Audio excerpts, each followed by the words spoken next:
Just waiting for his touch. Just waiting for his. Just waiting for his touch. Better get ready. Welcome to the Creative Talk podcast. We're just testing our audio. We're getting ready for a very special guest coming up very soon. She's amazing, very talented. We can't wait to speak with her, and we know that you're going to be excited to hear all about her as well.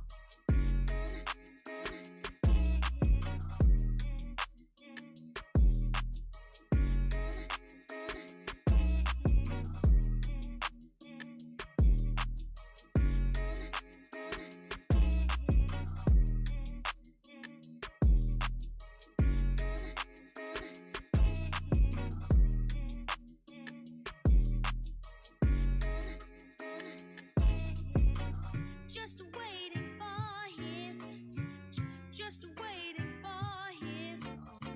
Just waiting for his touch. Better get ready. Just waiting for his touch. Just waiting for his. Just waiting for his touch. Better get ready. All right. Welcome. Talofa. Kia ora. Welcome to Creative Talk Podcast. My name is Kabraska King. This is the place where we blend the worlds of consciousness and commerce. It's great to have you all back here for another week. Yes, and I'm Amber King, and today we're speaking to a very special guest. She's an actor, she's a filmmaker, entrepreneur, and a brain tumor survivor. But first, let's catch up on last week.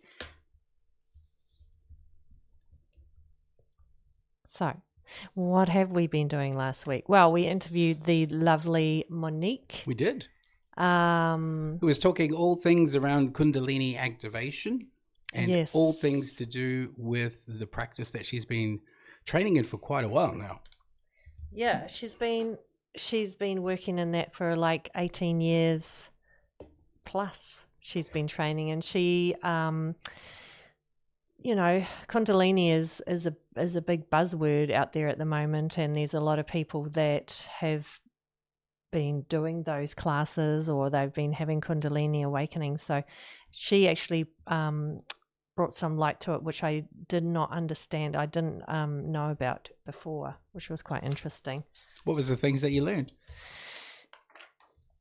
When you do Kundalini, you've got to be ready for more than just one class one thing that's going to propel you forward. She said it's like it's going to shake everything up for a long period of time.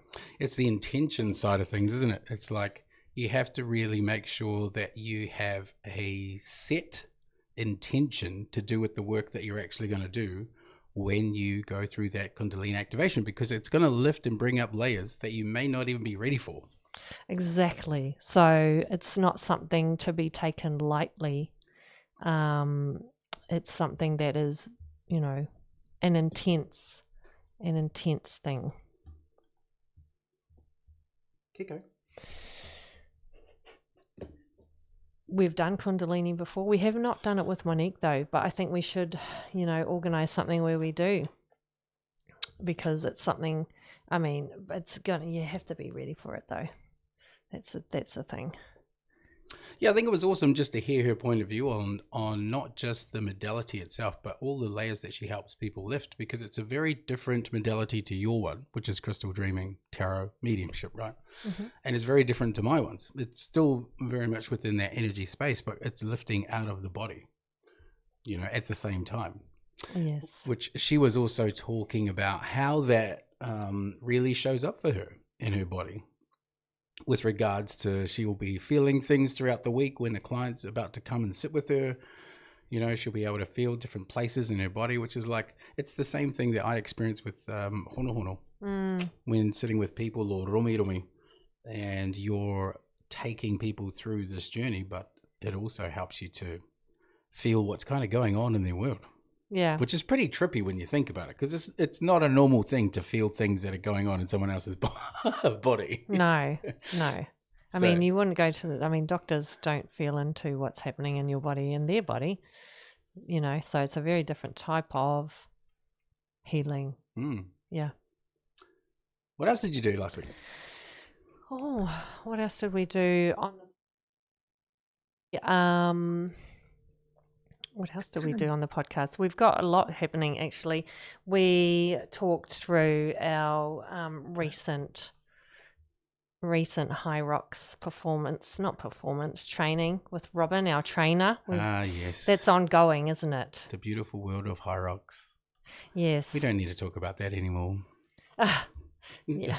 Because we're in training mode for High Rocks. If you haven't watched or tuned in at all, we are training for this year's end of year December competition for High Rocks in Melbourne. And our training has already started with our trainer, Robin from RC Fitness, and we're going to be punishing ourselves while also having fun. Yeah, I don't know when the fun part's going to start. It's not. It just keeps getting worse every single week because our training increases with more exercises to do with the race. But it's all part of it, right? Because you can't go into you can't go into it not having done the training, and that's something that Monique was talking about too. When you have these when you go into do particular healings and things like that, you can't just go into it with your eyes closed and think, someone else is going to do all of this healing for me. You've actually got to be a participant in the healing. Yes, exactly. Otherwise, it's not going to work at all. Exactly. You're not even going to be prepared. And today we went for a run, Amber and I, to get ourselves set up with our running, because running is the thing that we both absolutely suck at. We could do weights all day. Not weights as much as our guest coming up. I mean, she can lift. She can lift more than you. She can lift 4 of me. Yeah. So, she could probably lift 6 of what I lift, 6 times. But, we need to keep the running up. So we went for a run today. How did your run go today, Emma? Oh, let's just say. Let's share with the world some of the pain that you're going through at the moment. Okay, other females out there will know the pain it's tough. in this one, which is cramps. That's all I'm going to say. And it's something where you want to roll over and just have a little cuddle in fetal position, and it's very hard to keep doing any physical exercise when that happens. Yes. Yeah.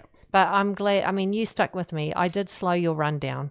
Oh, it wasn't about that. I wanted to make sure that you were okay because we were halfway through the run and then it just looked really painful. So we stopped. Very painful. We took a time out in the park and we just relaxed for a little bit. We did do get back. Yes, thank you. And then you powered all the way through. Yeah, and then we ran all the way home. Like, I wouldn't have. I would have stopped and just walked. You did try to make me walk, but then I felt bad, so I was like, no, I'm going to keep pushing through. And that's part of our High Rocks training, is learning how to try to push through all these things that we're going to be putting our bodies through, our minds through, everything through by the end of the year. Hopefully, we have we've learned some stuff to get us ready for it. I think you did well today, though, my darling. Thanks. I think it looked really painful, to be honest. So you did really well to continue. I'm not going to lie. I was sitting there for a while thinking, am I going to vomit? I don't feel so good right now. But I didn't, and I kept going on. But that's the thing with any kind of training or any kind of difficult situation, right? Yeah. It's always good to try and do your best and push through because you don't know what you're capable of. 100%, and you need to make sure that you that you have some support when you're trying to push through as well, because you can try and do it by yourself, but it always makes it a little bit easier if you do have a great support team or someone that's there with you, or at least someone who's going to listen to you cry. Well, I wasn't crying. Not you. No, I just mean like myself. Yeah, no, you were good. Thank you for supporting me. No, Robin listens to me cry every week. Well, yeah, we do have a little bit of a laugh when you're lying on the ground dying, but Yeah. That's a weekly occurrence when it comes to my gym training sessions, that's for sure. Well, look, yes, High Rocks is coming up. We're definitely getting ready for it. Huge thanks to Monique for coming through last week. If you are interested in booking a session with her with regards to Kundalini activations, you can reach out to her on moniquelouise.com. All the details are available on our website, our YouTube channel, our TikTok channels, all the channels. There's so many channels. So if you can't watch us, you can listen to us. How romantic is that? Oh, yes, it's very romantic to listen You to know, us imagine just our before you go to sultry, bed. soothing voices as you're trying to go to sleep. Said no one ever. Yeah. But now it's time to bring through our guest of the show. And before I do that, I just want to show a little video because, like, she's a pretty talented woman. She is. You know, and I'm hugely impressed by just how much she's been able to achieve within her career so far. She's just done some amazing stuff. She's been nominated for different films, awards across different areas. She's also performed motion capture. She's done a whole bunch of stunts, a whole bunch of films, and that's only half of her world. It's not even the full spectrum of what she actually does. This is a little clip that actually shows Shonee doing the powerlifting champs last year.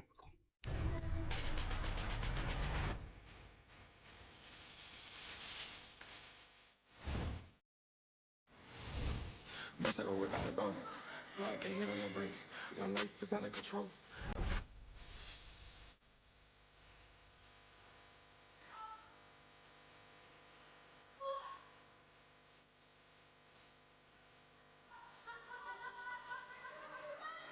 Oh my God. What are the weights on there? More than a person.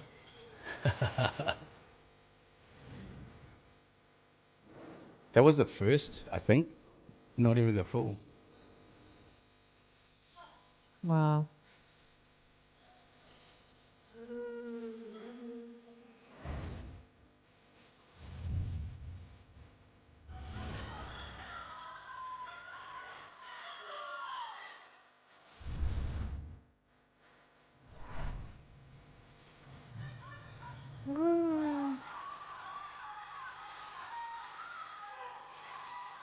Wow.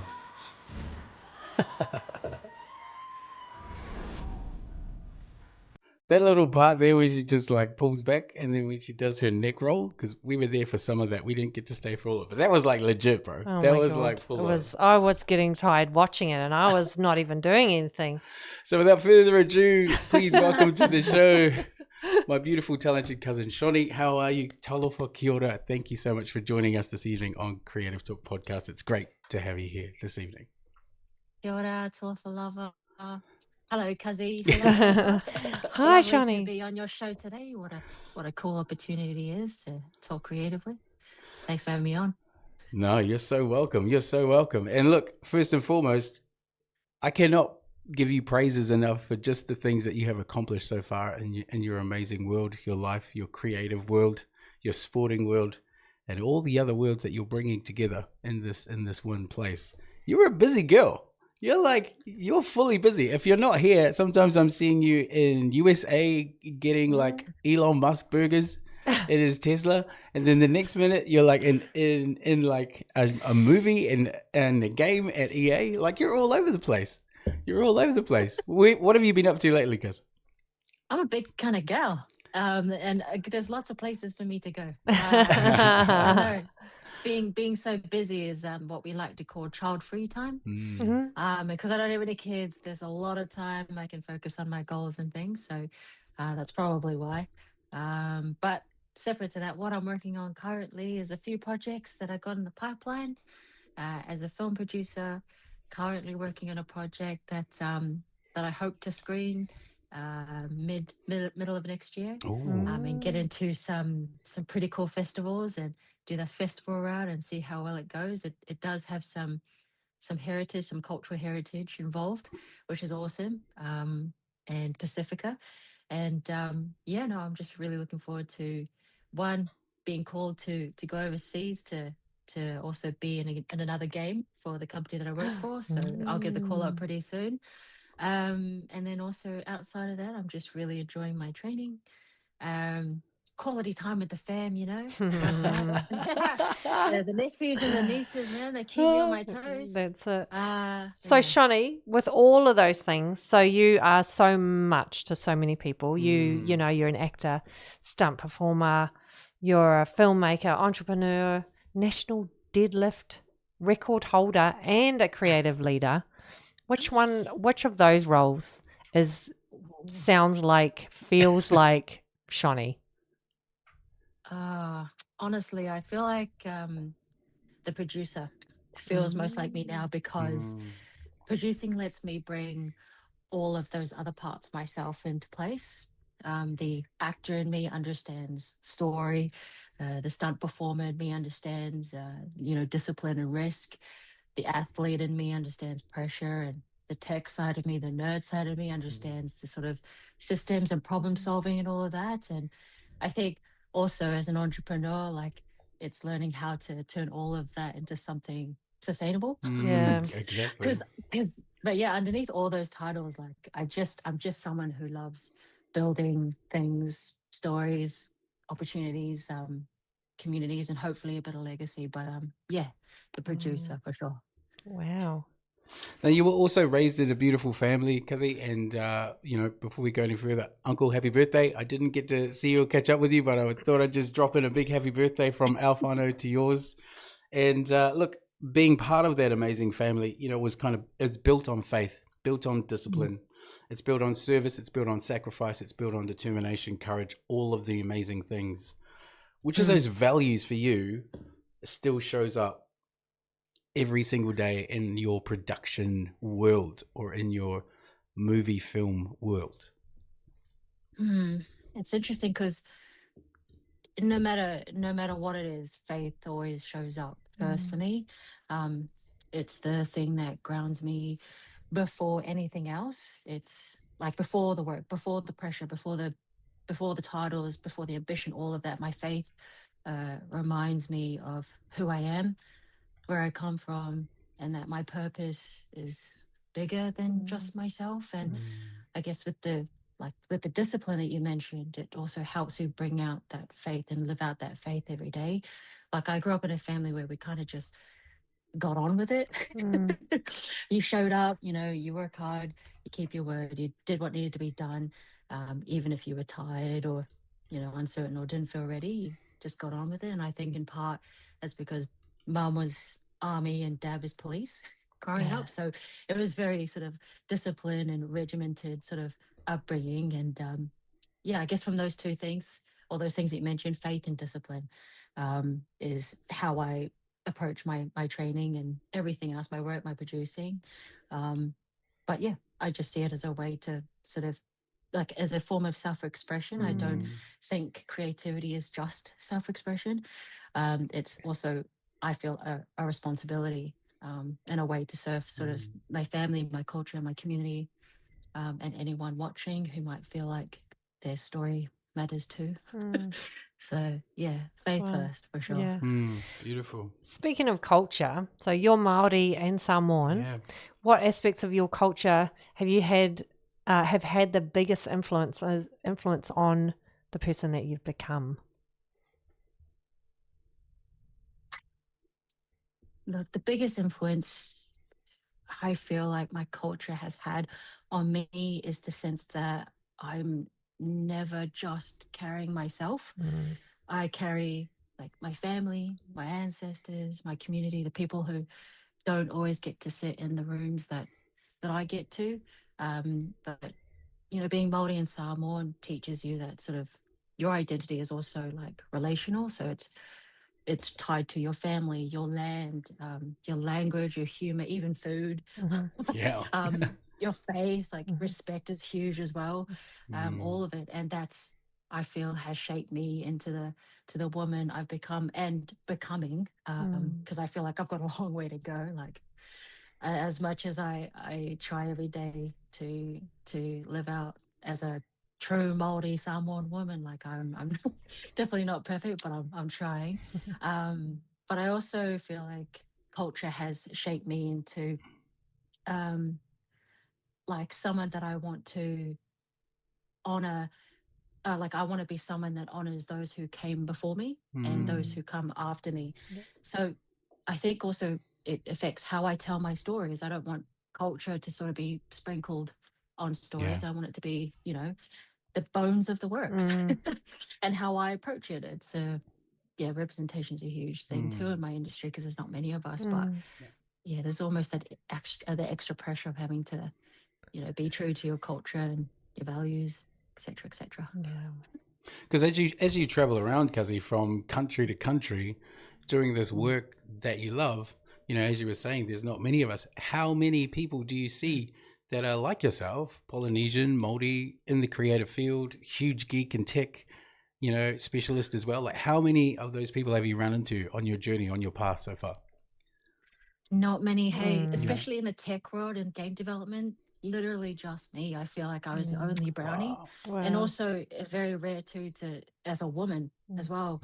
So as a woman and a person of color in the tech space, not many at all. But I do notice a lot of Polynesian specific creatives, especially in Southeast Queensland, because the majority of New Zealand is here. It's true. Yes. Well, there's a lot. There's more than there's more now than there was 5 years ago, which is good to see. And not just like in the film industry space, but creatively in like social media, content creation.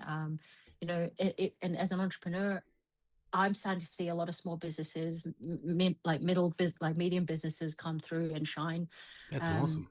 In Australia, but yeah, not many, Kazi. So you got to represent. Represent, no matter where you are. So yeah. Well, you're definitely doing that. Yeah, you're definitely doing that wherever you go. You know, you'll be flying both flags. You know, from your heart and from the work that you do as well. Now, before the film and the television, you know, you were actually building a successful career within the tech world. You know, working on projects like Star Wars and Star Wars Jedi Survivor. Can you tell us more about how you got involved working on a project like Star Wars, what that entailed, and what you were actually doing to do with that project? Oh gosh, so for those of you that don't really have much of a, I guess, know much about the game development space, there are different sort of roles within that space, and I was the senior lead engineer on that, meaning I took care of the back end development for the game. So that's basically nothing to do with sort of the graphics of the game, but everything to do with the story aspect, but also the coding. So basically just division ones and zeros. So that side of things, just creating the foundation for other engineers to come in and then add the color and the creativity to the game. That was sort of my role on that particular game and on the other games that I helped develop. And that game went on to be the IGN Adventure Action Game of the Year in 2023, which is awesome because it's also not just an individual effort, mind you. It's a collaborative one, and there's a team of like 40 to 50 people just focusing on this one game and dedicating over like heaps of hours just to get it done right. That's crazy. And to execute that. But honestly, I got into the tech space because of my koro, my grandpa. It's funny because growing up, like he bought all the new he bought all the latest laptops, phones, you name it. When it came out, he went out and bought it, but he had no idea how to use it. And I was like, oh, why would you? Why would you do it? And so growing up, I think I remember I was like 6 or 7, and that's when I sort of got my hands on my first bit of tech, which was his, and then having to teach him how to use his own technology. I had to learn what it was that he had bought, and so at a very young age, I learned how to code. I learned how to take apart computers, put them back together. I wasn't the kind of girl who was out there playing with, your teacups and your headsets. Like I was just a different breed, and just you get like such a nerd. And I had so much fun. Just I guess helping my koro understand how to use the stuff because. On multiple occasions, he kept getting hacked too. So what that meant was because he kept clicking buttons, and ads that kept popping up, and I'm like, what? So I would have to learn how to be cyber secure. Yeah. Be cyber secure, you had to kind of learn how the hackers worked and what they did, and so there were some other skills that came with Wow. that. But no, word traveled pretty quickly as I studied IT and computer science in Melbourne when I was there about 10, 12 years ago now. Yeah. And I was studying a double degree there and realized that the majority of the content that was being taught at uni there, I already knew, which was mind blowing to me because I didn't know where my comprehension stacked up into other students that were just learning the stuff. So Yeah. where I thought I was, which was like the bottom, I was doing sort of more like work that people that had already graduated with their masters were doing, which is awesome. Wow. But then life evolved, and I didn't end up finishing that. But I just got into coding, and then one thing led to another. I had the opportunity to fly to San Francisco and work there for the game publisher, and I managed to work on some really awesome games. They got awards, and haven't looked back since. But the cool thing is that game also showed me that storytelling isn't limited to just the one medium. Yeah. It's whether it's games, film, or Mhm. television or motion capture, like it's all world building, it's all character, it's all audience experience. And I think that's really shaped how I am as a producer now. But yeah. Speaking of storytelling, Wow. what kind of stories are you most passionate about telling? Oh, I'm passionate about stories where underrepresented people are not just like included, they're like central. So think about an example. I really want to build a universe similar to Marvel, similar to Star Wars, but multi-Pacifica. Oh yeah. Do it. Mythology or heroes, villains, Yes. powers.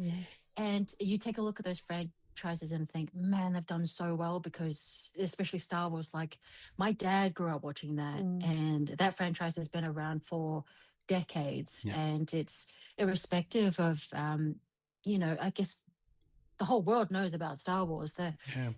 Despite your cult, like you, whatever country you're in, age, demographic, it doesn't matter. Like everyone knows about Star Wars and the story.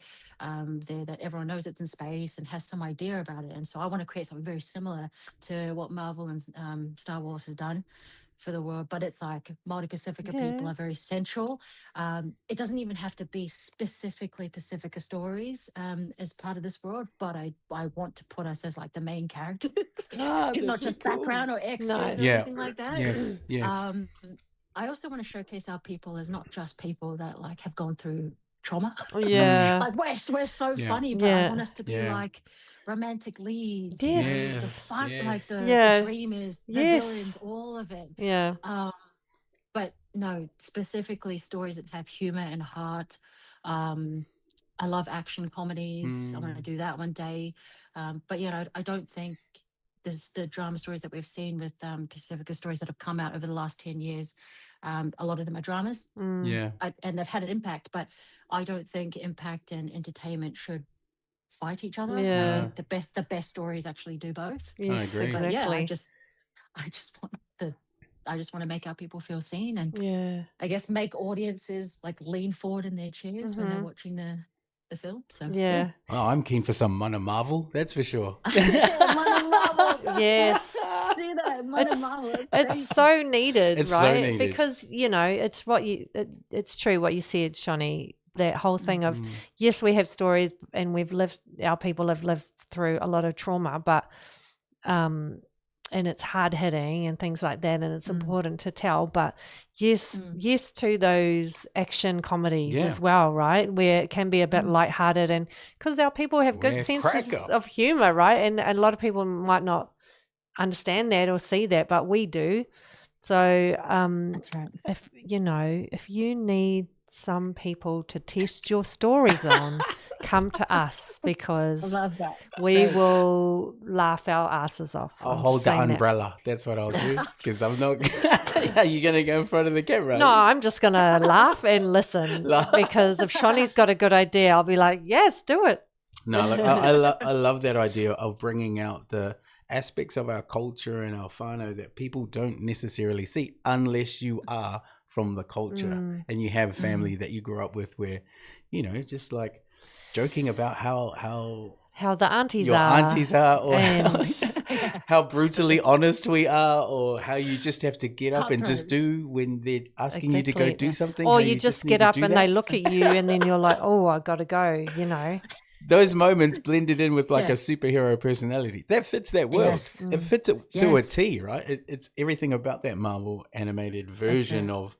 of our existence. But I don't see anyone doing it to that extent. I love that idea. I think we need more of it because obviously it's gonna hit with the younger generation too. It's gonna help them to be proud of, not that they're not, but just to be that extra, you know, walk with a little bit more vibrancy and acknowledgement pep in their that step. we don't need to look at the ground anymore, man. We can like hold our heads up. We can walk high. We can be proud of where we're from and actually 100%. and actually walk and represent that. I think that's beautiful. And so you have I'll take you up on that offer. You can definitely watch my content. But I would also say stay tuned, because what I've just described is an example, or maybe a project in the works there that'll come out, which is like a copy-paste version of that, but on a smaller scale. So we'll see. Okay. Yeah, well, when you say small scale, it's never really a small scale. It's going to be... It's a seed. It'll be award-winning. It'll be breaking records. Nominated. It'll be nominated for this. It'll be shown everywhere in the world. So just watch this space, everyone. And look, you have a beautiful company that you've created to be this vehicle within that production and film space called Mana Film Productions. Congratulations on that, Kazi. And you're creating opportunities, you know, for Māori, Pacific Islander, cultural diversity, these messages that you're talking about to actually be created. What's the goal? What's the impact that you're wanting to have as an outcome with Mana? Well, you know, every production slate, and I think through Mana Film Productions, I don't just want to have a slate of projects. I like want to build pathways.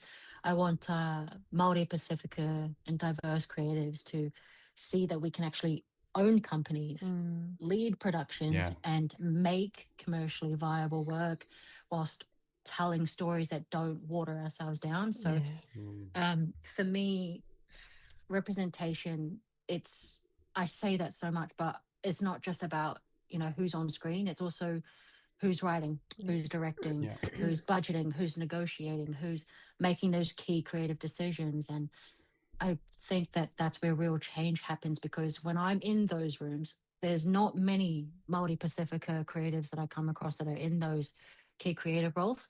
And I genuinely think, because I can only speak for Australia, because New Zealand's doing amazing.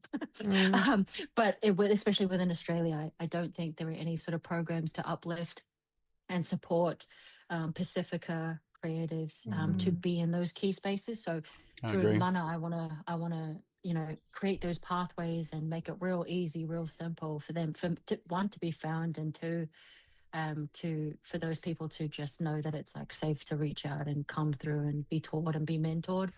But no, I mean, the impact I'm hoping to make through Mana is like twofold, because I do want the audiences to see stories that feel honest and authentic. And in order to be honest and authentic, and because I am a Pacifica-led company, I do need to have a team of Pacifica creatives, and those that have had that, you know, lived experience of growing up in a Samoan or Māori or Pacifica household. That helps, you know.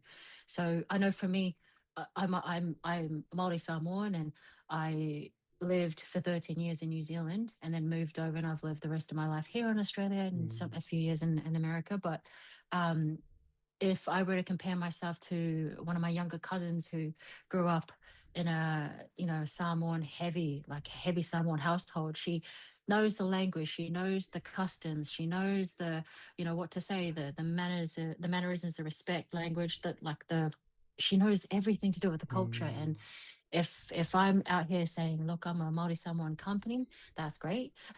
But even I still need to engage like cultural consultants to help me with my stories, because I would rather have someone more immersed in the culture than I was growing up. So if I had if my cousin was here on the Gold Coast, I would put her to work. But yeah, no, it's one thing to say, look, Mana wants to do this, but I also want to be that Mana and carry that and make sure I'm being honest and authentic to the goal that I want to Yeah. create, because I'm also creating a pathway for myself. Yeah. Of course. Yeah, that's 100%. right. So it's like, but yeah, no, I more than anything, I want our people to feel like if they see me do this, then I want them to know that they also have the potential to lead, because Yes. a lot of the time I see our people working for others, Yeah. Yeah. and I'd rather Yeah. like, how do we Get out of that and actually and how do become. we Yeah. Yeah. Yeah.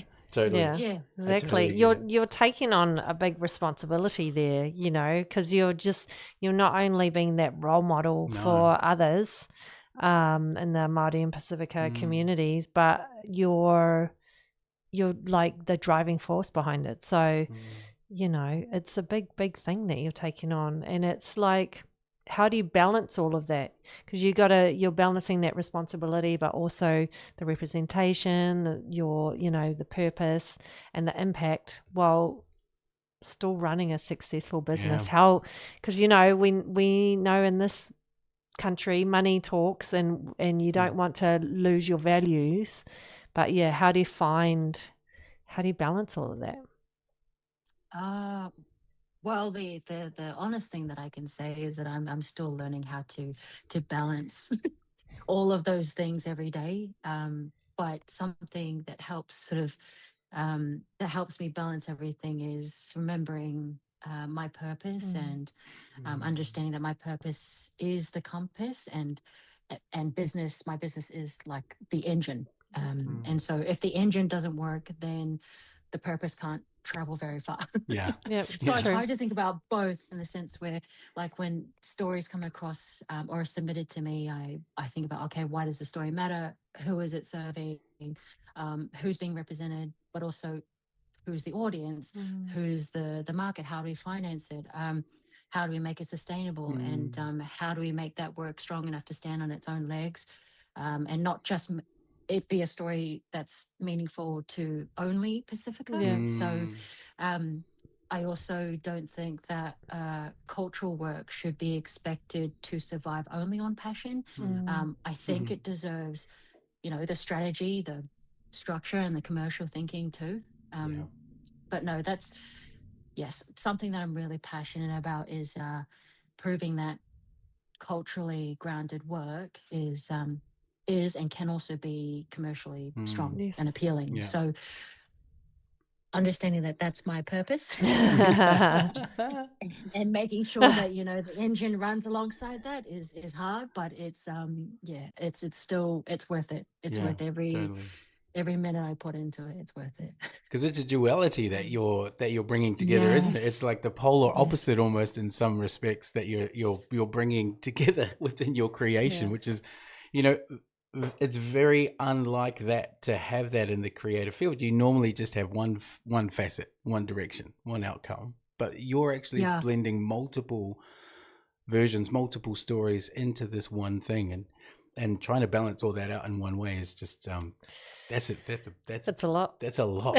That's a lot, Guzzy. It is A a lot. blessing and a curse. Yes. Well, it is. Yeah. It is. But you're clearly You're doing the it. right person to do that job as well, right? Because you're actually great. able to navigate those worlds, the corporate world, the gaming world, the technology, as well as your creative, as well as your Polynesian world of both Māori and Pacific Island, and Samoan. Like, that's a lot of worlds, But at the same time, that sounds like to me like definitely your calling on what you're wanting to do with Mana and yourself. But there must have been some lessons, man. There must have been a lot of learnings that you've had so far. What would just take, and not talk about the mistakes, like the good lessons. What are the biggest lessons, or one of the biggest lessons that you've had going through this journey of just the film, just the Mana production side? What's one that you'd like to share? I don't think that there's so many lessons, but I don't think anybody really prepares you for the inner work that's that entrepreneurship sort of demands and requires.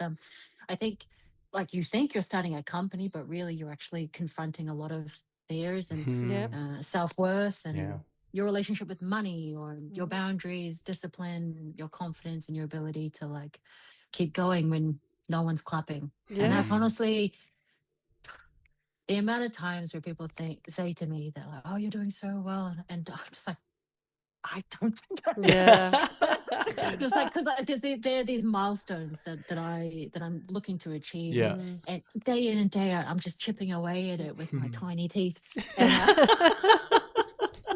and and man, there's highs and lows, and Yeah. every single time where there are lows, I'm like, no, there's a point, there's a purpose, there's a purpose. Yeah. I'm just like, people aren't in this industry to make money. I swear, you cannot be in this industry to make money because it's just not.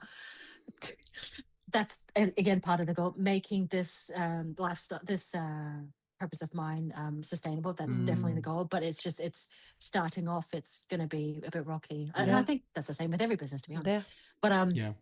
no, the biggest lesson is that passion is super important, but the systems keep you alive. So I had to make sure that I had all the systems in place to ensure that when I started this, that I wasn't going to fall on my butt and have to start again. And I guess there's nothing wrong with starting again, is there? But I just, I want to be taking 10 steps forward and only 2 steps back, as opposed to 12 steps back, But no, entrepreneurship and running Monofilm Productions is it just taught me that being creative is one thing, but building something sustainable is like another level entirely. And you got to keep going when no one's clapping. That's Oh, it. yeah. That's it. That's 100%. exactly like, being an entrepreneur is not for everyone. It takes a certain kind of person, and some people are risk averse, and some people are just like, I'm going all in. I don't care what the risks are. So, and as you said, it's more than just being creative, because you can be creative and not know how to make money, and you'll never get off the ground. Or you need to have that balance of the two, right? Which is where you are. So that's good. But the grind is real. Yeah, and it never stops. It never stops. You're always waking up thinking about something. You never stop trying to network with someone or some people, because you never know where it's going to go. And that really is what it takes to actually build something. Did you guys ever think, oh man, I'm going to quit my 9 to 5, I'm going to pursue my passion? Next minute you're working 24 hours. Yeah, that's it. I was like, why are we working 7 harder? days? Like all 7 days? Like all the time? Like, is that what is expected? It's like, yes, and some. Yeah, and it's a 14-hour day times 7 days. Yes. And then you're like, why are we working harder for less? What is the purpose of this? Oh, so I can wake up when I want to. But then not really. You still wake it up early. You still do 14-hour days. And it's something not for the faint-hearted, right? It's tough. Like it's tough to, first and foremost, you're putting yourself out there, and you're putting yourself out there in a way in multiple arenas, right? Just doing that and being Pacific Island Māori Samoan, that in itself is a big deal. And then you're wanting to turn that into a massive vehicle of a purpose that's going to create this bridge or this road for the future generations to also walk on as well. Like that is immense, because you are truly being the first one to be able to lay those bricks down, and carve out the way. And even though you may not even have a proper direction of how it's going to go, you're already doing it, and you're in the process of doing it, and have already achieved so much. So I don't have any doubts as to like it's going to happen. It's more like, time. Can you hurry up, please? That'll be great. Oh no, it's gonna happen. Yeah, I feel that burden. Oh, no, it's gonna happen, because it's a beautiful thing. It's happening. It's happening thing, already. It's happening. That's it. That's it. So, Shonee, do you think businesses have a responsibility to stand for something bigger than profit? Like, I know you are, because you've got a lot. As you've explained, it's not just you making money; it's a wider thing. But do you think other businesses have that responsibility, or should take that on as well? Yes, because profit matters, because sustainability matters, and I don't think we should pretend money doesn't matter, especially as creatives and business owners. If the business doesn't survive, then the mission or the goal of that company suffers too. But if profit is the only measure, then you can build something successful that still leaves people behind as well. So Yeah, it's true. I think businesses do have a responsibility to understand, at the very least, the impact that they're having on people, on culture, community, and future generations. But no, especially in creative industries, like stories is what shapes people, and how people see themselves and how they see each other. So yes, I do think that businesses should stand for something bigger, not just as a marketing gimmick, but as a like as a genuine responsibility. Don't just build a business for the sake of having money, but like if you looked at it like it's your responsibility to build this thing to help others, that will come after you and those who are currently here. So yeah, I think that's great. What do you think, Shonee, is a way where people can actually get behind and support people like yourself who are wanting to create these vehicles, wanting to go out there and build your own thing? What's things that people who own other businesses or corporates who have that profit, what is it that they should do in order to help or support someone like yourself? I think it helps when, if I were to reach out to you, just know that I've exhausted all my options before I reach out to you.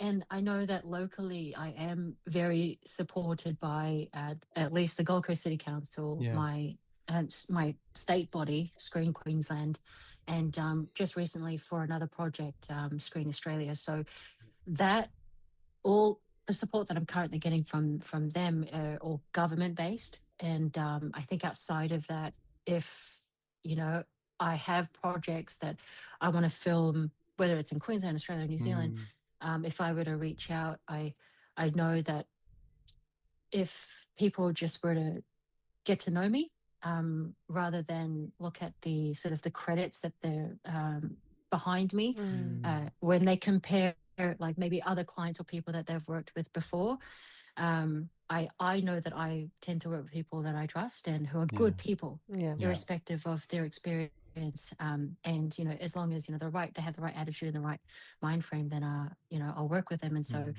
I would love to just collaborate more with people who have different gifts, different skill sets, because then we're all learning from each other, and it's a collaborative process rather than a me taking. Yes. I'd rather have something to give and offer, and then hopefully, the what's that saying where like pay it forward. I know that with my skill set and with people that I've got access to that work with me, we're able to help in certain ways, and then if the opportunity arises where I can help businesses or people, and they can in return help get my stories up off the ground, or make a shout out, or even on social media, or whichever.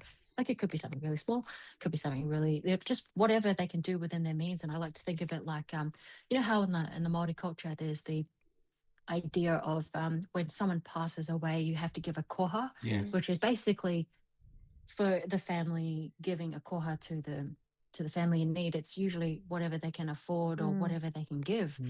And for me, if people give me their time, because I will never, they will never get that back. And anything more than that is like just give a koha in business, that doesn't have to be financial. It could be just like, I would love to shadow you, I would love to, and vice versa, I would love to help you with your stuff, and vice versa. So I don't know specifically how to answer that, but I do love the idea of an environment, being in an environment where everyone's just collaborating and sharing and giving a koha in that business sense. So which really sounds to me that it's more than just money, that it's not just about funding. It's about like, look at me, look at what the abilities that I have. We can accomplish some great things, but I'd like it to be more of a collaborative way for that to work, which is like, it's such a beautiful way to work and find partnerships and bring people together. I just think I just think it's a beautiful way to actually build something, create something, and then have that go out with that amount of synergy. Yeah, I love that. Now, we've also had a beautiful comment come in from one of our viewers on YouTube. Jane, thank you so much. She says, what an incredible woman. Congratulations, Shonee. You're awesome. Just Oh, sharing thank the you, love. Jan. Sharing the love. Now, speaking about time, Kazi, that you were talking about previously, in your early Mm. 20s, and I only just recently learnt this myself, that you survived 2 brain tumors in your early 20s. And looking back now at that experience, that point in your life, how did that shape your life after that? How did you look at that for yourself, and what is it that's changed, if anything, on your focus for like where you are now? Well, it absolutely changed my relationship with time. I think when you go through something that serious at such a young age, you realize that life is not guaranteed, and when you really understand that, you stop wanting to waste your life on things that you don't care about or things that you pretend to care about. Like you start wanting to focus your time and energy on things that actually call you. So I think going through that period, that chapter in my life, it really stripped away a lot of the noise for me. Yeah. It was rock bottom, but it stripped away everything. Yeah. But it also made me more aware of my purpose. Mm. And thankfully, through that adversity or through that challenge, I was able to find purpose on the tail end of that, which was awesome, because I think it's a blessing if people are able to find their purpose in life, but if they can do it early on, amazing. Yeah. Yeah. Exactly. And I'm glad that I found my purpose when I was 30, because I think it took me a couple of years. Oh, it took me years to get through overcoming the tumors. But yeah, I think it made me, yeah, like I said, more aware of my purpose, my faith, the things that mattered to me, my family, and the kind of life I wanted to build. And it didn't magically make everything easy, though.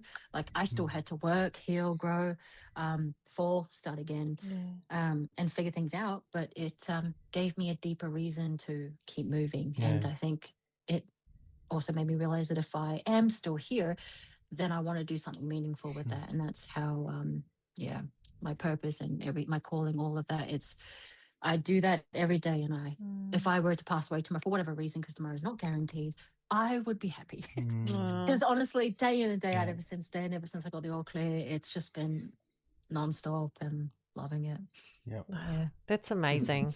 It's amazing, and it's it's horrible that you had to go through that really difficult time in your life to be able to then focus more on your purpose. But it is so amazing that you get to do what you love now. 100%. And you are paying it forward. You are helping others, and you are going to be out there doing so much more good work. So thank you. Yeah. And I don't see you squandering any of the time. Yeah. I see you really busy all the time. So I was like, does this woman stop? No, she doesn't. No. What's Shonee up to today? Yeah. Oh, winning another award. So Shonee, what did surviving that chapter teach you about yourself? You've talked a little bit about that, but what did it teach you that you didn't know before?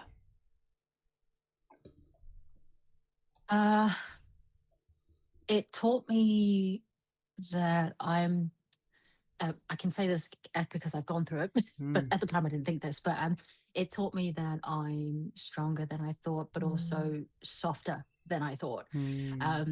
Like before that, I probably thought that strength meant like just pushing through everything and just keep going, don't complain, be tough, handle it. Like my parents were like great examples of strength, and I saw them day in, day out growing up, just getting stuff done and not procrastinating. They just did the work. And I think surviving that chapter of my life really taught me that strength is also asking for help. It's resting, it's in my case praying. It could also look like grieving, it could also look like laughing again, but it's also because that time I had to really rely on my village to help me through that. It's also letting people love you through those hard things. And I guess as well, like it taught me that my worth isn't tied to being unbreakable. It taught me that just having like a different kind of courage that comes after survival. That the courage is actually really, it really comes down to actually living and not just making it through. So I really, a lot of people, all of us are alive, but are we really living? It's a lyric that True. I think Nicki Minaj sings in one of her songs, and I hate that I'm referencing her song, but no, I just the crux of it is don't. A lot of people tie their worth to being unbreakable, and I just think there's a beauty in like being broken, but also moving through that and using that as a strength. So Yeah, 100%. Because it is. It is. It is. It totally is. It's like, a lot of people don't want to be vulnerable and don't want to ask for help. And then it gets too late. And then it's like, how am I going to get out of this? And it's credit to you to know when it was time to be vulnerable, ask others for help, look to your family, because you've got a big family and they're very supportive, and do those things to ensure that you're getting the love and the care that you need, as opposed to, no, just going to push through it, with that. Yeah. And it's also a cultural thing, like expectations. What are you doing? Like, get up, go for a run. Just the aunties, the nannies. You're not sick if you're not dead, then you're that's it. You're get out of hospital, go on, you can do it. It's like like what is that difference of strength for you, Kazi? What's the difference between, you've explained a little bit about pushing through mentally, and then what's the difference between being physically strong, spiritually strong, and then also being emotionally strong for yourself and for your family? What do those differences look like? Well, I think physical strength is visible. Yeah. Like people can see the weights on my bar. They can see the training, the hours that I'm putting into that, the sweat, the numbers, all of that. And the emotional and spiritual strength, I feel, is just a lot quieter. Because I know that I have to rely on that inner strength to get up when my heart's heavy or something like that. Or it could be, it could look like choosing not to be bitter, or it could be, me choosing to be forgiving instead. It's having boundaries. It's praying when you don't have the answers. So there's that emotional, spiritual strength, which, as I mentioned, is a lot quieter, because when I'm on the platform powerlifting, like we're picking up the weights and slamming them down, and then there's a crowd, there's an audience, yeah. So powerlifting as well taught me that, like, it teaches me a lot about life, in the sense where the bar does not care how you feel. No. Like, it just does not care. So true. So you either lift it or you don't. Yeah. But no, emotional and spiritual strength is different. And sometimes the strongest thing that you can do is to, put the bar down, ask for help, and come back tomorrow if you can't do it. But yeah. I don't know if that answered the question. No, it did. It totally did. It's kind of like putting your, with faith, and it's not trying to control everything all of the time, right? Because we don't know what's going to happen all of the time. And so it's about having that leap of faith, actually, to be like, okay, I'm just gonna try. Like, I'm a control freak, so for me it's really hard for me to try and not control everything.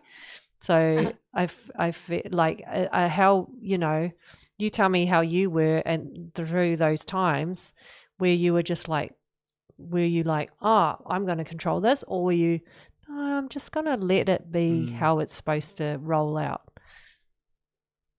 I think similar to you, Amber, I did as much as I could until I physically couldn't. Yeah. And the blessing that being sick, whether it's a cold or having a headache, or even what I went through, and I'm trying to see the silver linings in it, but the blessing of that was it really forced me, like it forces you to stop. Yeah.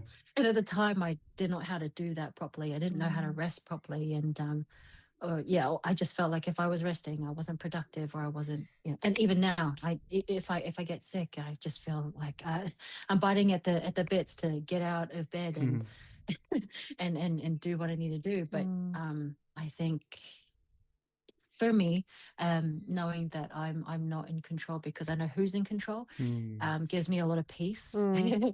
and I'm able to trust in that, and I do trust in that a lot, especially when there are things that happen to me outside of my control. Yeah. I am able to push that to the side and hone in on what's available, and yeah, it's an individual thing, I guess, but that's what's helped me. Yeah. Yeah, that's nice. It's like nice to take a break, right? Well, I think we all get, we get caught up too much in especially being entrepreneurs, pushing all the time, never giving ourselves a break, never never realizing that we're already at our max because we are always pushing for that next. It's always the next thing, and we put so much effort into everything we do.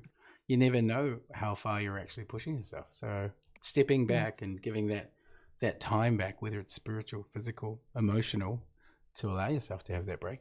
I don't think we do it enough. I really don't. I don't think we do it enough. No. I agree. Yeah.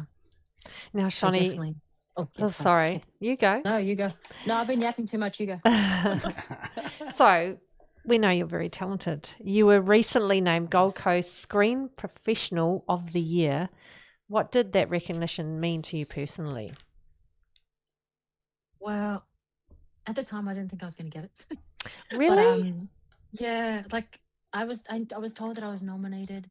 But there's a lot of talented creators on the Gold Coast and in Queensland, and especially industry professionals who have had a lot more experience than I have. I've only been in the industry for at best 3 years, so Wow. I'm in a room where there's like people have an extra 10, 15 years on me, so it's like how can I compete? So but when I did get the award, it meant a lot, because the screen industry can be a long game. So it's like it's a long game industry, and a lot of the work happens quietly and behind the scenes, like all the meetings, the applications, the unpaid development, and the relationship building, the networking opportunities, all the late nights. You know, there are moments where you're wondering if anyone can even see the fit and the work and the time that you're putting into what you're trying to build.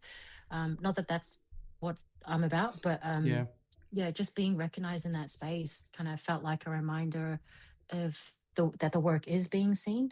But more than that, it made me think about the people that I represent, because no word of a lie, and I was in a room and I was the only brown person there. So, and there's, I don't go into these spaces and automatically see color. It's just, I just kind of noticed that. So, I represent the Māori Pacifica diverse creatives, and getting that award was a huge win, not just for me, but also for them, for us. Yeah. 100%. People who don't always see themselves reflected in these spaces. It felt bigger than me, and it's just a reminder to keep going, but also to keep opening doors where I can. And I think because I was in front of a lot of those people that do make a lot of those decisions, I hope that they take a chance on Pacifica creatives, because they saw me get an award that night, and they can see that, oh, we look very similar, so therefore take a chance on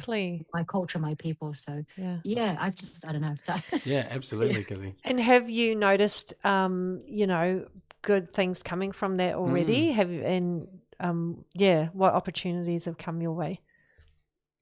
I've recently had a couple of projects picked up by more established production companies that are willing to give me a go, which is lovely, because I know that it's very hard to, one, be seen, two, be in those rooms, and three, have them believe in the vision that I have for these like culturally themed projects that I have. Separate to that, I also have an opportunity to star in a couple of those shows and films, which is great, because they realize, oh, we probably need some diversity in our film. Okay. You're like, I know someone. I know. There's a lot of them, but okay, guess I'll do it. No, but I think too, like I recently I just got a scholarship to attend the big screen symposium, which is like a huge convention in New Zealand. Like all the film producers, directors, writers, actors, top dogs, they're all going to be there in New Zealand, and it's a huge opportunity. And from that award, I managed to get that scholarship, so I get to go there and Cool. network That's and awesome. be with like-minded. And I'm going to be in a room with like similar looking Yes. people. Yeah. Yeah. So my business is now like going trans-Tasman in a sense, Yeah. where That's awesome. like, you know, work on co-productions, and they have a base to come to as well if they come to the Gold Coast. Because currently I'm the only Pacifica film production company in Queensland, Wow. Wow. which is insane. But no, there's a lot of opportunities. But I think that separate to what I've had as a result of that is I hope more than anything that they take me and Pacifica Creative seriously, because you know, I don't want it to just be about the accolades or the awards. Yeah. I do feel that despite the achievements and the awards, like I feel the responsibility, and that matters to me more Yeah. than those things. So yeah. Yeah. Oh, what an awesome. Those are so many good opportunities. I can just see you feeling, you know, when you go to New Zealand, because the industry there is so much more diverse It is. than here. It And, is. you know, I saw that you shared a story where Taika was talking about, Yeah. you know, representation as well. And it is very important. And so for you to be able to share in that and learn in New Zealand as well is really cool, because you're not going to feel like the person that's one out. different. The Yeah, the only odd one one there. out. Yeah, It's going to be exactly. like, oh, you're It's like, people. hey. Yeah, and you're, Yeah. yeah, that's For so exciting. long, man. For so long, I felt like the black sheep. And now you'll be like, oh, I'm more part of more this sheep. tribe. All these sheep. Yeah, exactly. Now, Shonee, for the future generations, the young Māori, the young Pacific Islander, the young Samoan sitting at home and watching tonight, who are looking at getting into the space of creativity, into film production, into what you're doing as a stunt woman or an actor, what would you tell them about your industry to get them prepared, or what would you tell them to be motivated enough to take that chance on themselves? What would you say? It's funny because my niece and my nephews, my nephew and my nieces come to mind as you asked me that question, and it's making me a bit emotional. But I would tell them that you belong before anyone else gives you permission. You don't need to. If I'm just going to pretend as if I'm speaking to my nephew and my nieces. But I would say, you don't need to shrink your name or your culture or your light, your humor, your family, your faith, or whatever sets you apart, your culture. You don't need to shrink any of that to fit into this industry. Learn the craft, be excellent at it, be prepared, be professional, work hard. But I just, I wouldn't want them to confuse professionalism with being themselves, because the industry needs our voices. Like they need everyone's voices really, but the industry needs our voice, and more importantly, it also needs your leadership. So like the leadership skills. So don't just aim to be in the room, like learn how to build rooms too. So yeah, and also I would say don't wait until you're like completely ready to start. Sometimes you become ready by just starting, and I know that I'm doing that every day and moving forward, and I love it. We're going forward. That's the main thing. But yeah. Yes. Yeah, Yeah, definitely. beautiful. That's, and that's the thing. Sometimes people, they want to be perfect first, and they wait and wait and wait. And that's the thing. It's never going to be perfect. You've just got to start, right? You just got to put one foot in front of the other and go for it. Learn by falling. Yes. And putting one foot forward and moving in that direction. Always. That's it. And yeah, I think that's beautiful, because there needs to be more of you out there doing this amazing work, so that we have those future generations not being whakama, not being shy, not wondering like, am I good enough? Should I? That they're actually just going, I'm going to go and be in that Marvel movie today. I'm going to actually audition. I'm going to get up and go and make my mum take me there, like That's where we want to get it to, where there is no hesitation, where it is just like, yes, it's an opportunity and you can do it and you should, you know, and you should. So, Because why Go for not? it. Yeah. Why not? yeah, that's it. Cool. So now we've come to the part where we are looking to give Shonee some business or marketing tips. Support. Shonee, so tell us in what areas, if there's any kind of support information or tips that you want to know, How can we? how can we help? This is such a big question. It is. It's hard to really narrow it down, and I think I struggle with that. I have this big picture, but it's the granular things that I probably need help with. Because I know eventually, I want to like build a world, star in it, produce it, and then use that momentum to open doors for others. And I've just happened to choose the film industry. That's my passion. So that's the big picture. How can I work like reverse engineer that? That's what I probably need help with, because Wow. I don't know. I know that people work really well by starting like at the top and then going backwards.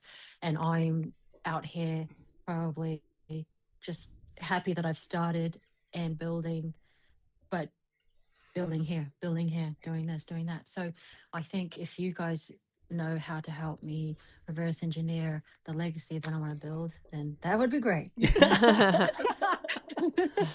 Building that world, because that's such a big idea, and it's such a big dream and goal of building it, because it's not, the world itself is going to have multiple levels and multiple areas that overlap and integrate, but all of it basically is centered, what I feel anyway, is centered around yourself. You know, and you basically are the world first and foremost. You're the one that's creating it, you're the one that's building it, you're the one that is supporting it and making it grow, you're the one doing all the networking. You are the initial start of this world coming together. And so the very first part of that, not dissecting it or diluting it, but embracing that you are part of that world, means that you should, in everything that you do from now on, a documentation process of yourself doing this world is an absolute must do. Not I might do it today or not do it, but it needs to happen every single day in any meeting you have, in any session you do. Document everything. The process of you not doing the outcome, but doing the work, the whole process of it is what people really want to see these days. It's not so much about, you know, because we're in the marketing space and you're in the film space, and we do all this amazing work and we have fun doing it and we love doing it and there's passion there and we create all these things, but we only get to see that world because we're in that moment. I would suggest that part of your world is to take people on that journey with you, and that begins with you. Yeah. And it is taking them on the plane as you're getting ready. It's you sharing your funny thoughts and your interactions with people. It's you meeting someone when you travel to New Zealand at this amazing space, and just what you notice, what you feel, who you meet, all those kinds of things that we usually keep secret. Yeah. I feel is a beautiful way to start showing people this world that you're creating. Because when you think about it, there's already, you know, how we see these influencers today doing the get ready with me or day in the life. And their day in the life is literally getting up boring. and going to the cafe and having a coffee and then walking the dog and then making dinner, you know, and it's like, that's fine. But your day, I bet, is 100 times more interesting than that, right? Because you're doing all of the things to work towards your goals in your company. So whether that's like having meetings with actors or doing a casting or working with your team or traveling to another place, getting an award, it's all those things. And yes, it does seem tedious because that's not your goal in life, to show everyone everything that you're doing. Your goal is to create this massive creative project at the end, which people enjoy watching. But I think, watching that process is going to bring people in even more to who you are and to what you do. And then people are going to be actually like, I want to be part of that. How can I either be in her crew? How can I support her? How can I've got this project I want Shonee to do, or something like that, I just see it's got legs. I feel showing people that you're doing the work as well, Kazi, is really important in this day and age for content. And it doesn't matter if it's a short piece of content or a long piece, as long as it's showing you doing something that is also attached to that goal of this overarching world that you are creating. Whether it is film production today, a meeting on Zoom tomorrow with the team, or you training at the gym and showing that aspect of your life, or you just sitting down praying with the family or yourself just to get some inspiration or some of that time out, all of those pieces, that's you. And that will actually help to build a community of people that really want to get behind and support, not just you now, but again, we're actually building the foundations for you to have a community that follows you, enjoys what you're doing, so that when those films do drop, when those trailers are here, when you need them to come and watch and show and support, that they're there because you've created a vehicle for them to be there. You've created a reason.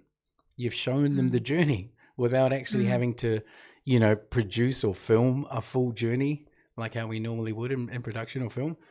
You are that journey. That initial step starts with you and what you're doing in your own world. And I would document everything. Yeah, it's a bit, people want to see what you get up to, and they want to understand what you do. And even though we think, oh, it's just our normal day, I go to the meetings and I do these things, and then I go and do some stunt work, but people are like intrigued by that, because they're like, oh, how does she fit in so much cool stuff throughout the day? And wow, she really is succeeding in all these things. And I just feel like there's so much depth to what you do. People are just seeing the finishing product. They're not seeing all the work that goes into being in Shonee's world. And it's that work piece that I think is more valuable than you think. I actually think in this day and age, not so much 10, 12 years ago, right? Pre-COVID, no one really would have given two stuffs around a behind the scenes or a my day in the life of kind of story. But these days, it is all about the work that you do from the time you wake up to the time you go to sleep. And there is massive traction within that space. And there's new vehicles too. So, being in film, being in production, you don't have a problem with being in front of the camera. Most people today have a problem with being in front of the camera.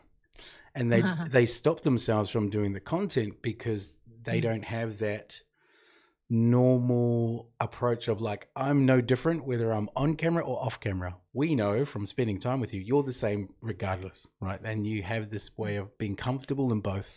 Yeah. Most people have to fight their way to be on camera because they have to get over this inadequacy, which you have already overcome, right? So it's a power. And I would use that as the first leveraging tool for you to help create a vehicle behind you. One of it's going to be to help you with content on all your platforms.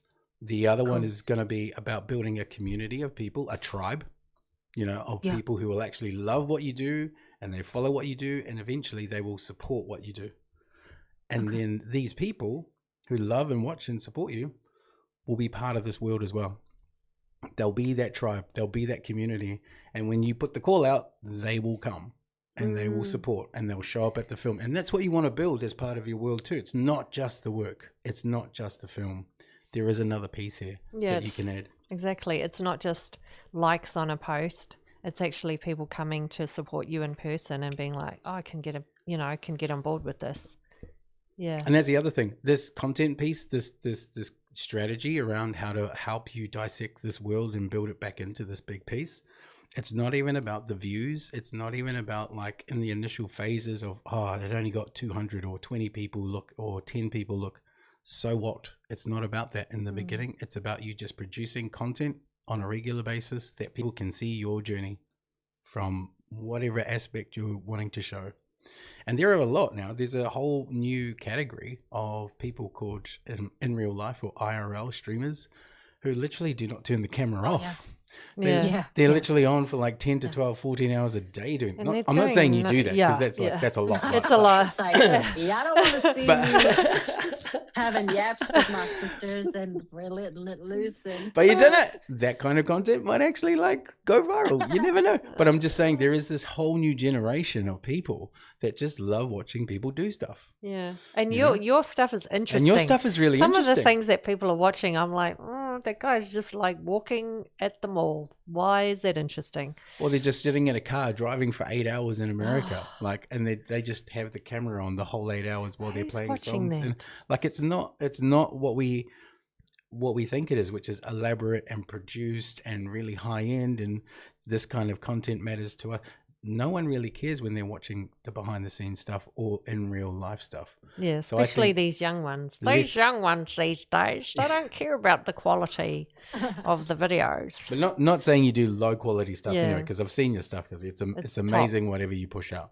But I think that also becomes sometimes it can become a little bit of a barrier, a time barrier, because we want it to be so beautiful and perfect and polished before it gets out. There's been time that's gone, and there's also been a whole bunch of stuff that you've done in between, and all of it, the high end production stuff plus your story of day to day, all of that can be used in our minds anyway as a way of telling your story to build into this bigger world. Okay. I'm just thinking of all the things that I need to do, and It's a lot. yes, but also I understand the point of it, and for me, it's more of a matter of thinking like, wait, is what I do really that interesting? Yes it People is. actually want to see. Yes. And I think it's just like, it's like 100%. getting over that that belief that I mean, if I were to take myself out of myself and watch something of me just like pitter pattering at my laptop and the camera's here, and so guys, I'm just I'm in a middle of a podcast and we're talking about myself. Yes. And I'm just like, oh, And training, and then eating, and then like going Family, and doing it, and then, all of yeah. that stuff. Yes. Yeah. Yes is the answer to your question. People actually are interested, and your whole thing is to be able to get more representation for Pacific and Maori people. That's a good positive thing that you can do, because sometimes people, Maori and PIs online, is things that we see are not positive, right? But if they see you doing really cool stuff and you're succeeding, that just makes it like, this is something. And if you inspire just one person, it's your job is done. Yeah. You know what I mean? And remember, because the objective around that content play of you showing stuff isn't just about what you're doing on that day. It's that you're taking people on this journey of this big world, this Mana Marvel world journey that you're creating. No one's ever done that before, right? So there is no formula as to what I should show that shows people part of Mana Marvel world or part of your world. It's the same thing, because you're that vehicle. It's you. And so by you doing the work to achieve this goal, Amber and I already know you're going to achieve that goal, right? But do you want to spend the next 6 to 12 months of you doing the work and no one being there to support you, or no one knowing what you've done, or actually the process it takes for you to produce a Marvel kind of production? Or do you want to take them on that journey so that when it does happen, you've got 5,000, 10,000 people that are there to help support you in the process? That's what.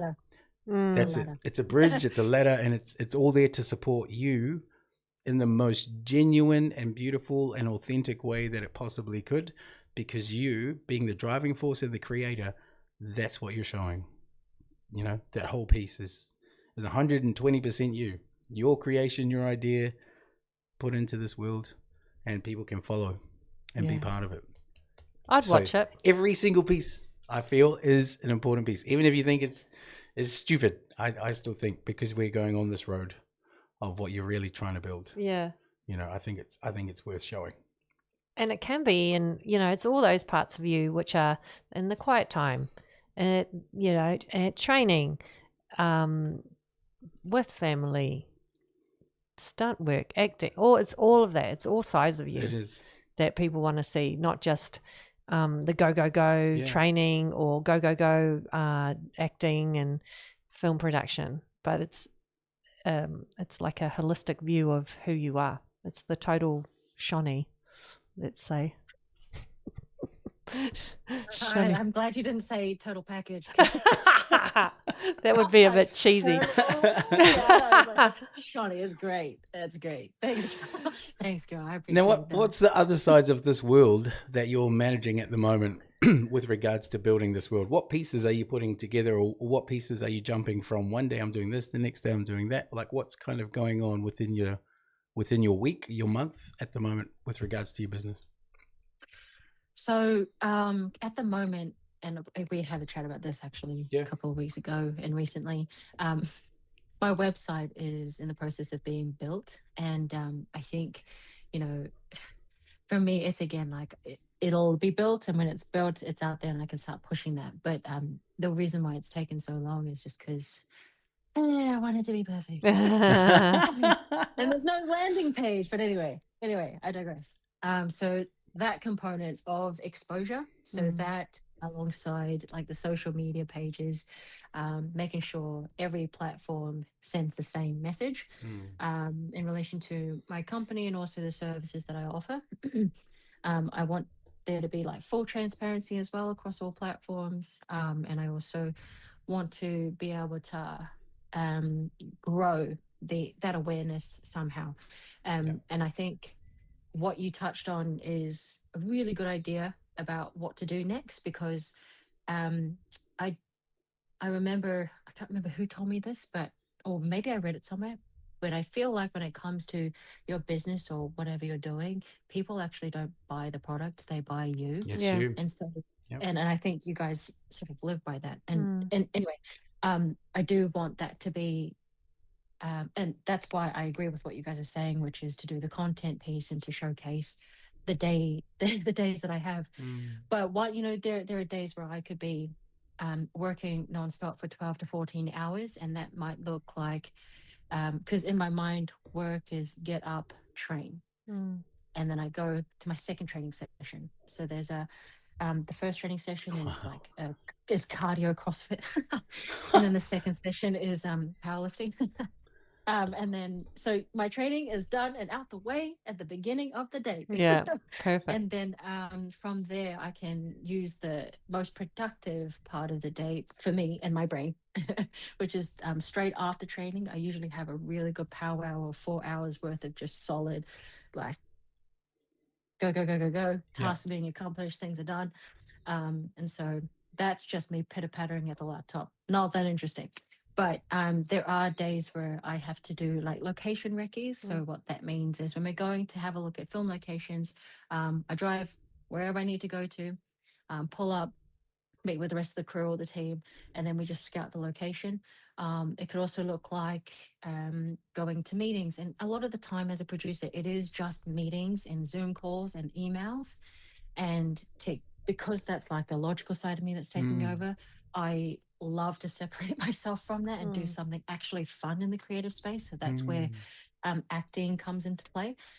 There are days where I do acting classes, and so I would go to the acting class and meet with some of my friends, and we will, get coached and trained, and we'd have rehearsed a script, and then we get the opportunity to perform that script 3 different times, and each in different ways. And then there might be a self tape that might come in, or 2 or 3, and it means that I'm in like my self taping room. I have a grey backdrop. My camera gear is all set up with lights and your audio parts. But yeah, I'm just standing in front of this grey wall. Just hi, I'm Shonee Samia. I'm 5'11", based on the Gold Coast, and I'm represented by so and so. And then you begin the self tape or the audition, and then you have to edit that too and submit it off to casting agents. So it could look like that.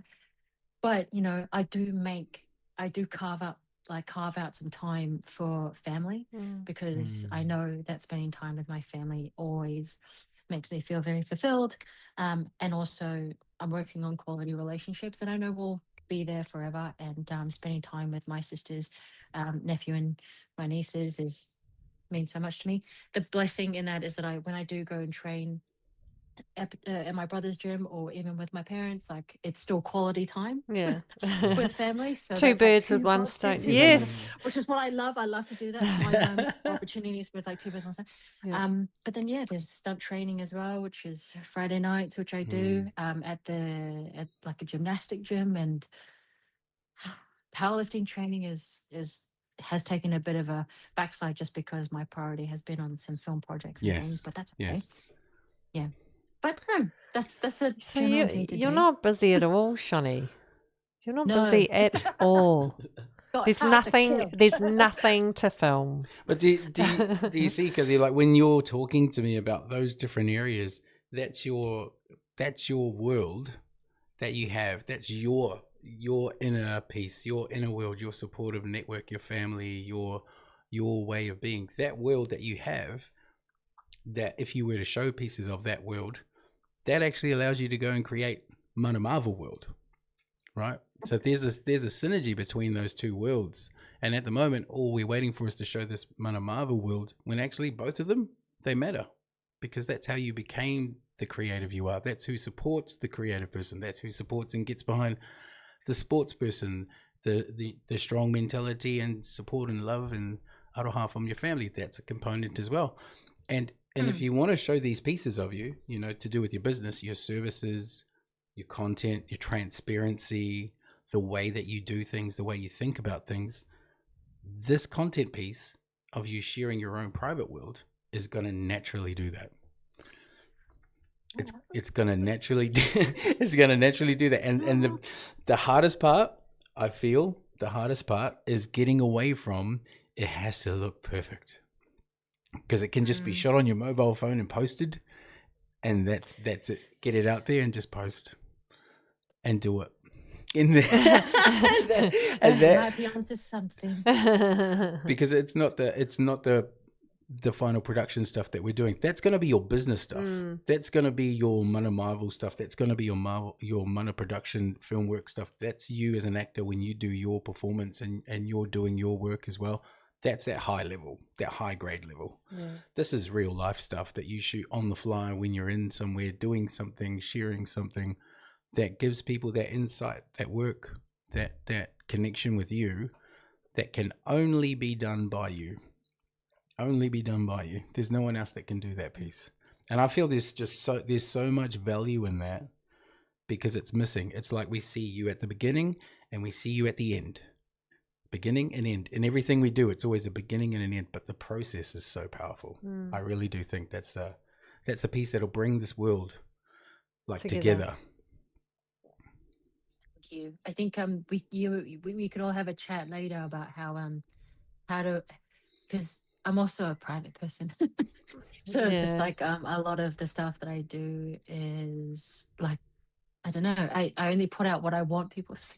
Yeah, I understand. And that's honestly, that's social media as well. Totally. People do that. And like I did my story about my health challenges wasn't really out there either. And so they just come out because of an opportunity that was given to me. But and I was really only meant to be talking about film, but here we are. And everyone knows now. And so everyone's just like, this happened. It's like similar to you, Cassie, but it was just like I went through that. And I'm not sort of talking about challenges generally, but I'm like, damn, like it is, I don't know how to do all of what you've said in a way that still keeps the gems private, and then also the things that I do want to share, the mana that I do want to share public. Yeah, so we can have a chat about that later on. But Totally. It is a fine line. Yeah, it is a fine line, isn't it? Because there's only, I mean, you don't want to overshare, and you want to keep lots to yourself. Yeah, it's about figuring out what you do want to put out there and what you want to keep to yourself. Yeah. And then as we were talking tonight, then finding that balance with it all as well, and then finding the places that seem genuine, you have the time, it fits in. Like I think I love those workout videos that you do when you just, you're lifting the weight that you lift which is 20 times more than what I lift at the gym. Yeah. And It's the KFC. Tell my it's more trainer than that. So that Robin can let me eat KFC. I will not hesitate to tell him. It's a secret ingredient. But there's a lot of those pieces, Guzzy, and I think for you now would just be to sit with it, allow those ideas to come to you and allow them to sit in the right place and feel organic and feel natural, and not to put too much additional stress pressure on yourself with it. Really just to feel like, where is the places, if I was going to do this, where's the places that feel natural, don't give away too much secrets, but at the same time it ticks that content box that will help me to build this community, this vehicle, transparency that will help to grow the business as well as support for your projects long term. Awesome. Anything else from you? No, that's. I mean, you've hit the nail on the head. You've said everything. So many gems. So many gems. No, thank you, Kazi. Thank you for sharing space, and thank you for being available this evening for us to take our viewers on this beautiful world that you are crafting, creating, and bringing into this beautiful space. We're going to be avid fans and watching every single thing that you do, because we do anyway. Yes. And we definitely want to have a chat with you outside of this, see how we can support and continue to support your journey and things that are coming up, and how we can, hopefully be some of those people that'll be there for the long time, long term. For the long time. Thank you. Hey, you ain't got no choice, Cuzzy. Thanks. No, just kidding. No, mad love. So grateful. Appreciate just having me on your podcast. Like I mentioned, I'm very, very flattered. And I'm always so careful of just making sure that I'm always authentic, but don't ramble for too long. And I think I have so much to learn from people that have done it and are doing it, of which both of you are. And so, just looking forward to learning more, and path takes us, and where I end up and where you guys end up, which is going to be awesome to see. And yeah, thanks for having me. Oh, thank you. No, this is only part one, because when you start releasing these Mana Marvel productions, we want to be the first ones, or at least part of the trailer releasing insider 100%. syndicate. 100%. We want to be there, Kazi. But thank you so much. Thank you for being here. Thank you, Shonee. Thank you. And if you guys want to check out any of Shonee's work, you can visit her website, which is shoneesamia.com. She's got all the details of all the accolades that we've been over this evening, showing on her website. There will be a new Mana Productions website coming soon as well, which you'll be able to check that out. We will share that in our podcast across all our channels, YouTube, Spotify, Apple, our website as well, which you can check out, which is kingcreativetalkpodcast.com. But that was amazing. Shoney's so awesome. Beyond super talented. She's just, I wish I had the energy to do all the things she does. I'm not even going to say that. I don't think I'm doing half the stuff that we should be doing. I don't even think we're lifting half the weights that she's lifting. I'm definitely not. You know what's funny is, and I didn't mention it when we were talking to her on there, but I invited her to come into our gym with Robin, and so do she a could workout show you up with me. Well, she didn't just show me up. She came and she's like, I have a PB of 100 or 120, which Robin took me almost 2 years to get to. And what though? And the RDLs, Romanian deadlifts. Yeah. And then she comes in and she starts on 120, and I'm just I was gonna work out with her, and then I was like, no, I don't think that's I don't think that's my way. I think that's what we're doing today. So I had to leave and go do another workout, because there was no way I was going to compete with her. She's amazing. She's totally amazing. She's so cool. But look, guys, we've come to the end of another episode. Thank you all for tuning in. Jan, thanks so much for the comments and for supporting. We'll be back again next week, next Thursday night at 5 p.m. to talk with another beautiful creative on the journey. Yes, we have another special guest. So bring your appetite next week. That's all I'm saying. Bring your appetite. Yes. You're not going to drop okay. Bring your appetite, because we are bringing somebody along that makes very delicious food. That's all I'm going to say. She's an author, she's a mum, and she's an incredible success. We're very grateful to be showcasing her next week. And we look forward to seeing you guys next week. Until then, you take care.